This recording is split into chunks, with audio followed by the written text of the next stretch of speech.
Hey y'all! I'm back again with another Pokemon Challenge video.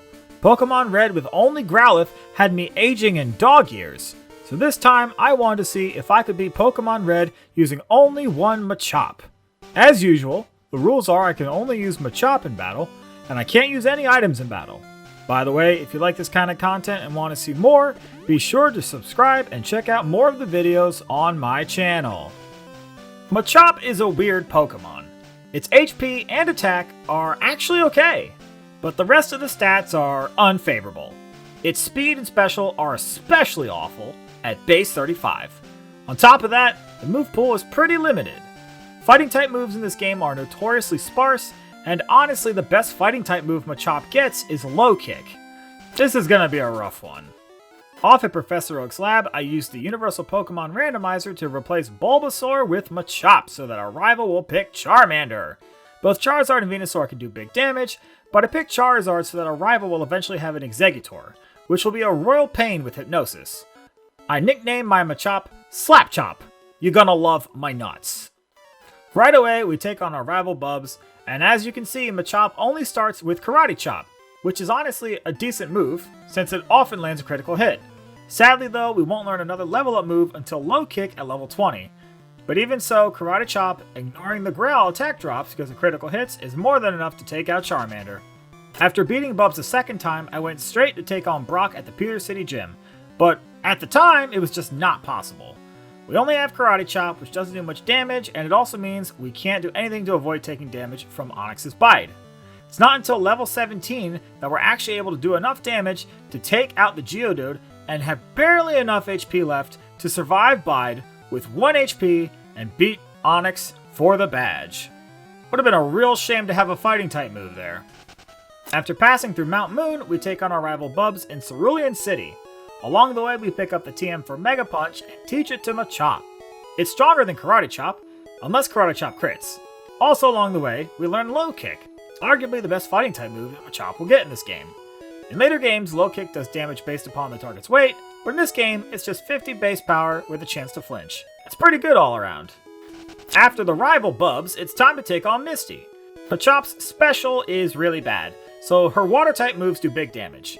Low Kick makes quick work of Staryu, even with her using an X-Defend, but Starmie resists because it's part Psychic type. But between critical hit Karate Chops and the fact that she wastes her turns doing nothing, we're able to beat Starmie and get the Cascade badge. Aboard the SS Sand, we beat up some kids and get the TM for Body Slam once again, and teach it to Machop.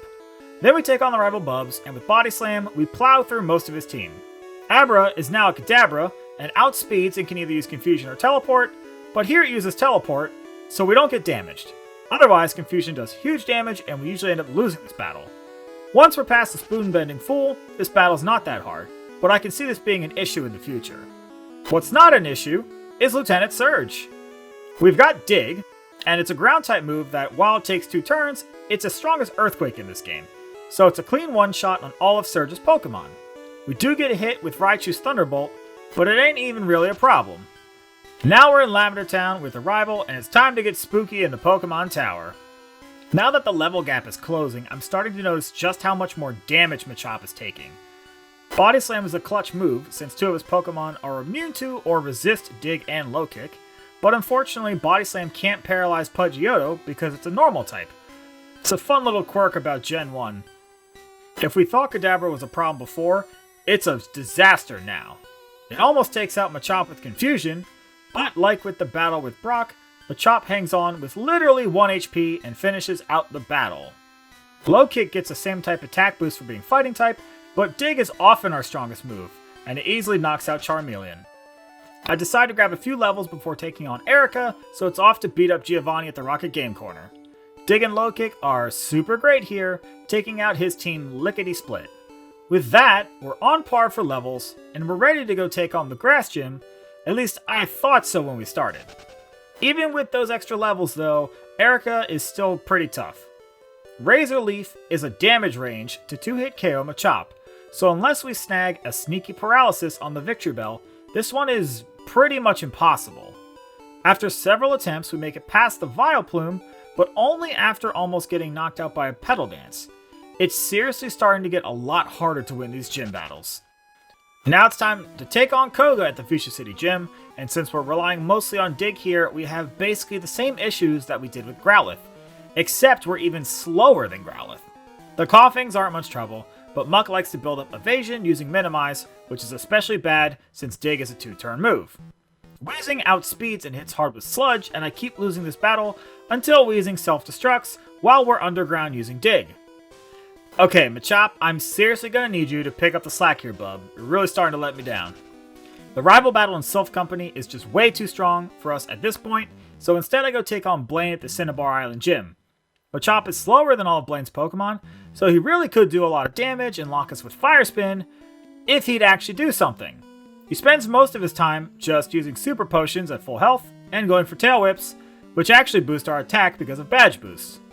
This helps us knock out Rapidash in one hit, and we get a pretty nice critical hit on the Arcanine. Even at level 47 though, and with the Badge Boost to Special from the Volcano Badge, there's just no way to beat the rival through sheer damage alone. I tried this so many times, but there's only one thing we can do, which is Badge Boost, and unfortunately the only move that Machop can use to Badge Boost is Double Team.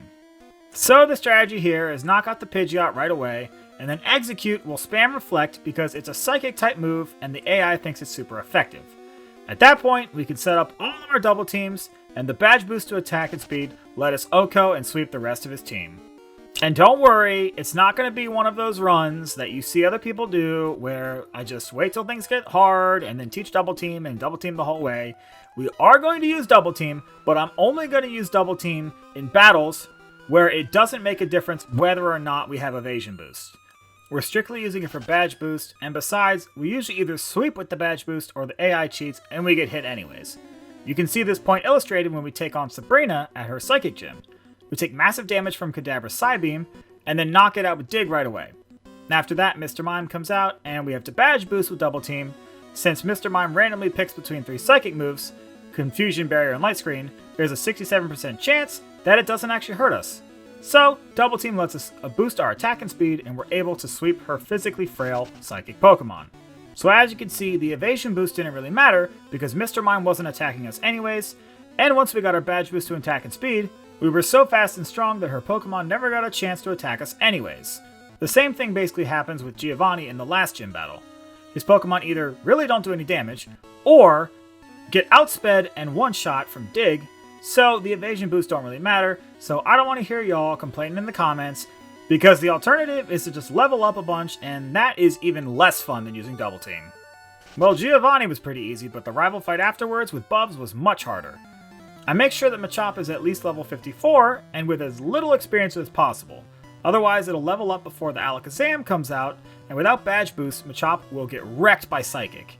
Thankfully though, this is the last time we'll have to use Double Team for Badge Boost, since I know that there are a couple of keyboard warriors out there roasting me in the comments for using Double Team, even though I just explained how it's not even really a thing and it doesn't matter, and it's totally not my fault that Gen 1 move pools are absolutely trash, y'all. Well, here are the stats going into the Elite Four.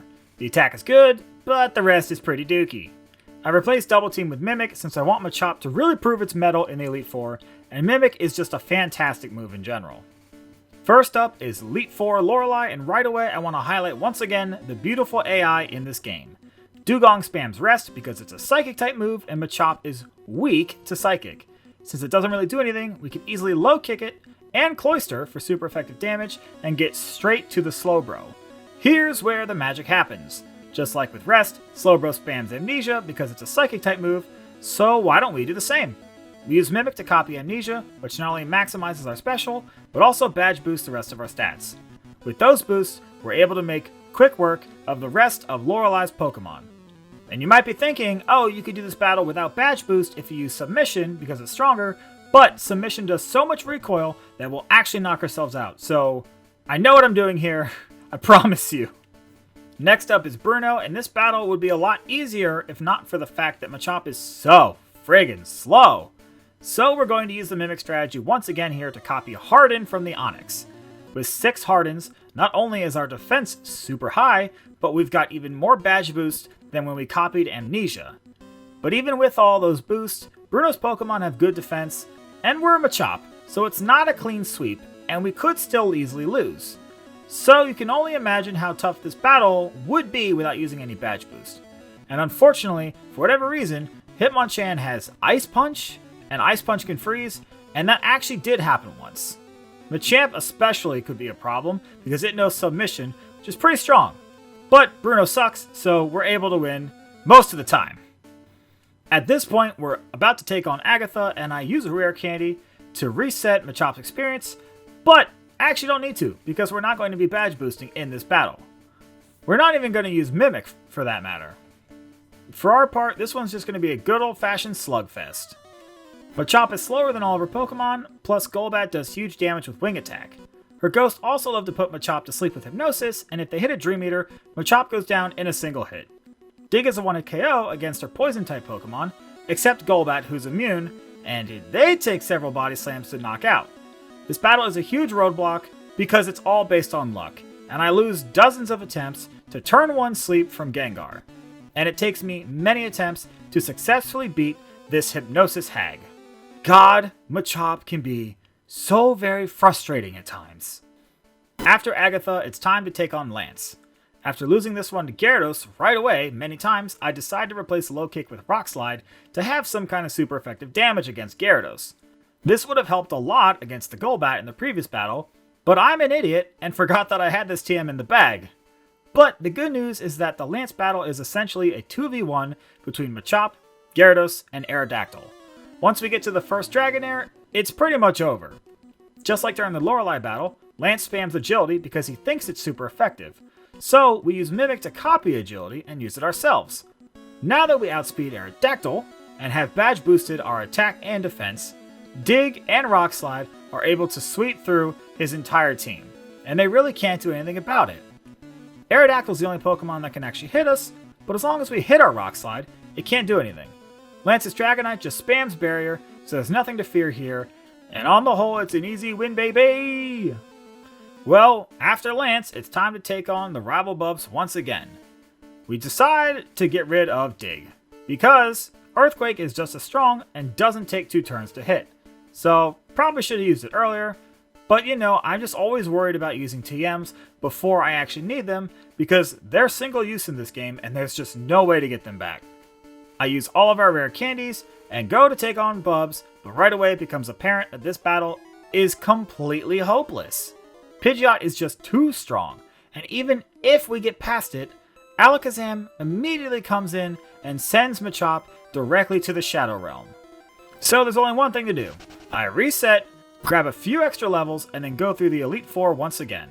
And now we're back at Bubs, and we're a little bit stronger, so hopefully we can survive that attack from Alakazam, and copy Recover with Mimic. With Recover, this battle is finally possible. It's still really hard, but at least now it's possible. Rhydon comes out, and it's the perfect time to recover our health.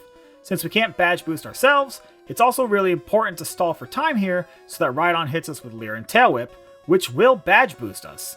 And we need those extra boosts to make Body Slam a 2-hit KO on Exeggutor. The very first time I get past the Palm Tree, we are able to Rock Slide and 1-hit KO the Charizard, winning us the battle. And with that, the challenge is over. After the painstaking endeavor that was that Growlithe run, I don't know why I couldn't have picked an easier Pokemon for this challenge. I guess I'm just a glutton for punishment. Well, now that we're off the chopping block, I want to thank you for making it to the end of this video. These videos are a lot of fun, but also a lot of work, so I really do appreciate it.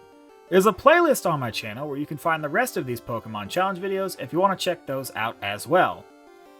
Anyways, if you like this kind of content, be sure to subscribe and enable notifications so you'll know right away the next time one of these episodes is uploaded. And also, don't forget to let me know in the comments what other Pokemon you want to see, and I'll probably do it. We've done an awful lot at this point, so go back through that playlist and make sure you don't pick one that we've already done. But next week is beating Pokemon Red with only one Mr. Mime. It's a really creepy Pokemon, but I'm also pretty sure it's going to be a really strong one. Anyways, until next time everyone, bye!